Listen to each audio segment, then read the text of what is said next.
Ya pemirsa, gambar ini beberapa tahun yang lalu ramai itu soal berita bisnis to bisnis, tidak akan membebani APBN, tinggal restructuring dan dicarikan solusinya.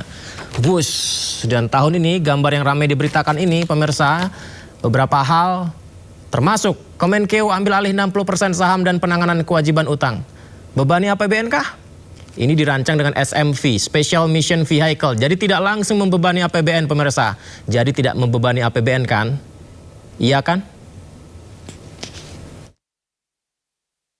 Ya, Menteri Keuangan Purbaya Sadewa memastikan bahwa Kementerian Keuangan akan mengambil alih penyelesaian utang kereta cepat. Penyelesaian utang dan pengelolaan KCIC dari Danantara akan diambil alih oleh Kementerian Keuangan. Dengan langkah ini KCIC tak lagi berada di bawah naungan PT KAI. Menteri Keuangan menjamin beban finansial mega proyek ini tidak akan menggunakan dana APBN secara langsung, melainkan SMV, Special Mission Vehicle milik Kementerian Keuangan. Alihkan Kemenkeu dikelola saya semuanya kasih itu, tapi nanti akan kita pakai salah satu tangan BUMN SMV fiskal kita untuk mengelola itu. Kita kan punya banyak juga, ada SMB, ada ini, ada lain-lain. Jadi nggak langsung jadi tanggung jawab APBN. Jadi walaupun oleh pemerintah tidak akan membebani APBN. Kepemilikannya KCIC nanti di mana Pak? Saya. Oh, berarti bukan di bawah KAI lagi? Bukan. Pak, berarti nanti...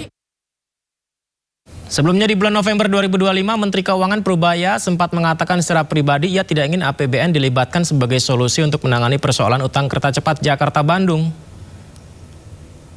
Kita belum sampai kesimpulan saya seperti apa. Makanya saya bilang kalau nanti mereka diskusi dengan sana, saya mau lihat, jangan sampai saya terugi amat. Kalau saya mending nggak bayar saya. Cuma gini, kan ada kebijakan pimpinan di atas, masih ada lain-lain yang diskusi. Sebetulnya kita akan cenderung, belum putus juga, kita akan cenderung membayar jalannya, infrastrukturnya kan, mau rolling stocknya bukan kita yang itu, mereka yang nanggung. Cuman saya belum mendapatkan, kita belum sampai kesimpulan saya seperti apa. Makanya saya bilang kalau nanti mereka diskusi dengan sana, saya mau lihat, jangan sampai saya terugi amat gitu. Tapi kita lihat yang terbaik buat negara ini. Mas Bos, hanya apa lagi? Cukup ya gitu ya, kira-kira gitu. Jadi ini masih prosesnya masih berjalan. Alko tentang pendapatan APBN itu seperti apa saya tahu. Itu dihitung semuanya. Kira-kira masih defisit yang paling penting ya. Di bawah 3% terjaga dengan baik, itu masih terbuka dan terjaga dengan baik. Yang paling penting kan kita ya. Jadi pajaknya akan beberapa akan. Ya, sementara itu Presiden ke-7 RI Joko Widodo juga sempat menegaskan fungsi kereta cepat tak dihitung dari laba dari keuntungan sosial. Itu kemacetannya sudah parah dan Jabodetabek juga kemacetannya parah. Dari kemacetan itu negara rugi secara hitung-hitungan. Kalau di Jakarta saja kira-kira 65 triliun per tahun. Kalau Jabodetabek plus Bandung kira-kira sudah di atas 100 triliun per tahun. Nah, untuk mengatasi itu, kemudian direncanakan dibangun yang namanya MRT, LRT, kereta cepat. Dan sebelumnya lagi KRL, ada juga kereta bandara, agar masyarakat berpindah dari transportasi pribadi, mobil atau sepeda motor ke kereta cepat, MRT, LRT, kereta bandara, KRL. Agar kerugian itu bisa terkurangi dengan baik. Dan prinsip dasar transportasi massal, transportasi umum itu adalah layanan publik. Ini kita juga ingat, bukan mencari laba. Jadi, sekali lagi, transportasi massal, transportasi umum itu tidak diukur dari laba, tetapi adalah diukur dari keuntungan sosial. Baik, kita beralih ke informasi lain. Pemirsa, ini misalnya ya, ketika warga sudah sadar memasang bendera merah putih ya menjelang 17 Agustus, pasang bendera, ternyata ada satu orang yang tidak memasang bendera.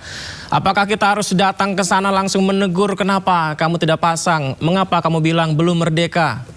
Lagi kerja nih, saya lagi baca berita, tiba-tiba ditanya, kenapa tidak pasang? Kayaknya ada waktunya deh, tanya pelan-pelan, kenapa tidak pasang, coba dipasang, kita ini sudah merdeka. Sepertinya kalau seperti itu nggak perlu tukang cukur harus menghentikan cukur rambut customernya untuk menjawabnya, pemirsa. Jadi di perdebatan yang terjadi saat pihak kecamatan menegur seorang tukang cukur di Kecamatan Rancabungur, Kabupaten Bogor belum memasang bendera merah putih di kiosnya. Jadi petugas itu mengaku hanya menjalankan perintah Bupati Bogor saja. Tapi tukang cukurnya memilih tidak mengibarkan bendera karena berpandangan Indonesia belum benar-benar merdeka.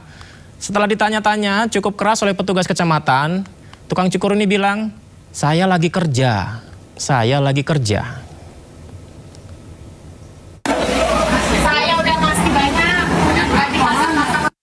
Alasan abang nggak mau masang bendera apa?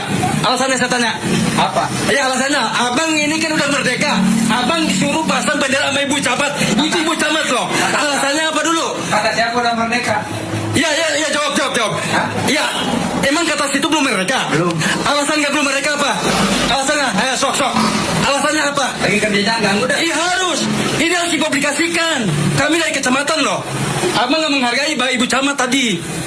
Ini ada dasar perintah dari Bupati. Abang tadi bilang belum merdeka. Apa yang abang pikirkan belum merdeka negara ini? Coba ngomong. Silakan. Bang, ngomong. Tim Polres. Sama itu. Ngomong. Alasannya apa tadi? Abang belum merdeka. Alasannya dulu. Iya, alasannya dulu tadi belum merdeka. Saya penasaran. Hei. Omongnya belum merdeka apa? Ini harus dilaporkan soalnya. Alasannya apa? Belum merdeka. Abang nggak menghargai ibu camat tuh tadi. Kata dia belum merdeka. Wah, kalau seperti itu sepertinya kalau saya mau cukur rambut harus lihat-lihat dulu situasinya ya. Nanti tukang cukurnya ditanya-tanya seperti itu bisa salah lagi nyukurnya ya.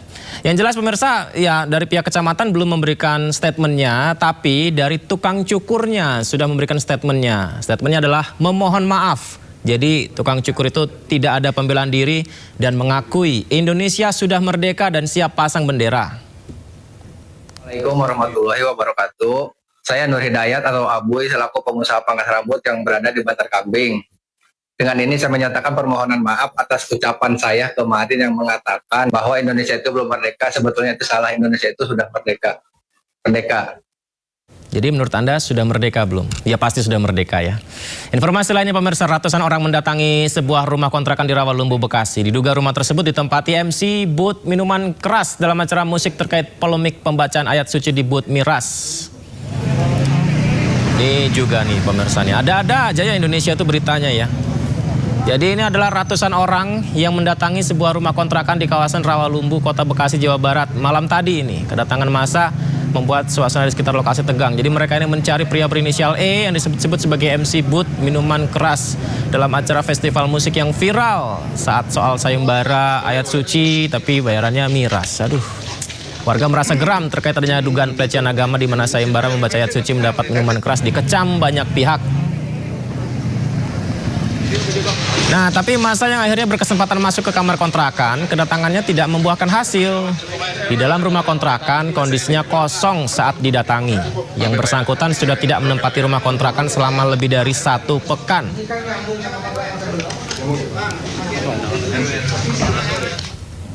Baik, informasi lain pemirsa, atraksi udara TNI kembali ikut warnai upacara perayaan HUT ke-81 Indonesia. Usai jeda, Sindo Prime segera kembali.